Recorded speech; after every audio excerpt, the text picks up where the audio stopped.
Sunday, mga kaperegrino. Ngayong araw na ito is the solemnity of the Assumption of the Blessed Virgin Mary into heaven.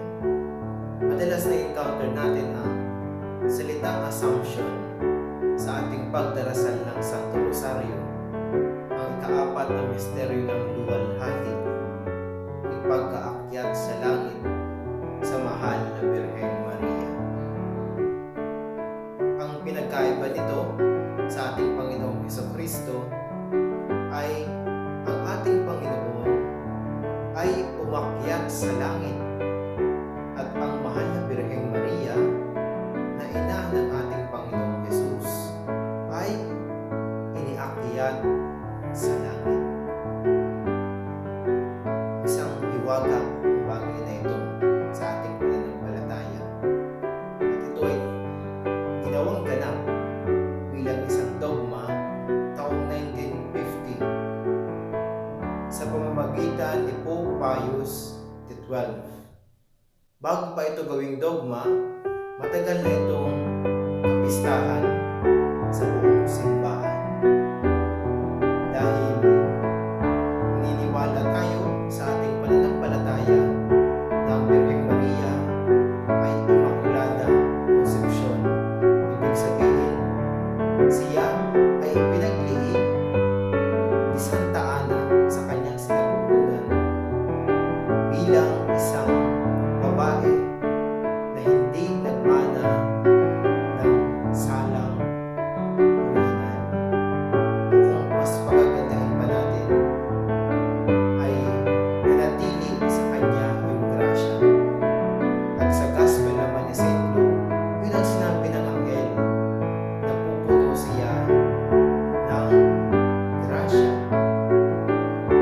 At ngayong araw na ito, sa ating mga pagbasa, kung nakasimba na kayo o sisimba pa lang, siguro ang magandang hugot ngayong araw na ito is yung awit ni Mama Mary o mas kilala bilang Magnificat.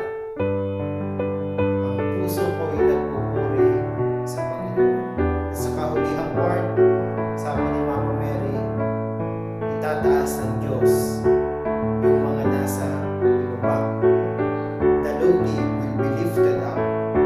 Ang pagdiriwang natin ngayon na Assumption of the Blessed Virgin Mary ay nagbibigay ng pag-asa sa atin na bagamat tayo ay isang hamak na tao, pero ang grasya ng Diyos ay nag-uumapaw.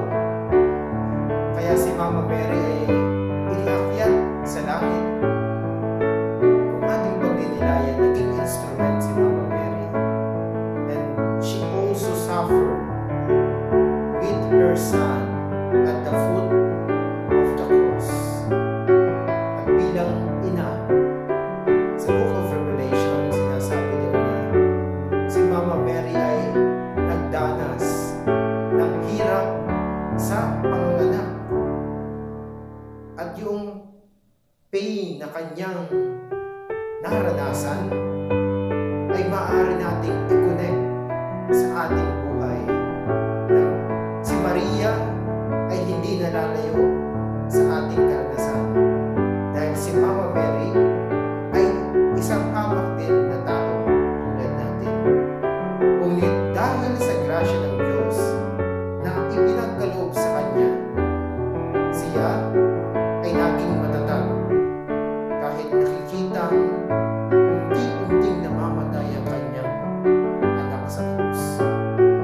At ngayon ay mapalad tayo dahil itong imahe na ito ni Mama Mary is the Our Lady of the Peregrina o sa Kastila ay Immaculada Peregrina, na si Maria ay pinoportray na isang naglalakbay dahil itong image ni Mama Mary recalls about the visitation of Mary to her cousin Elizabeth.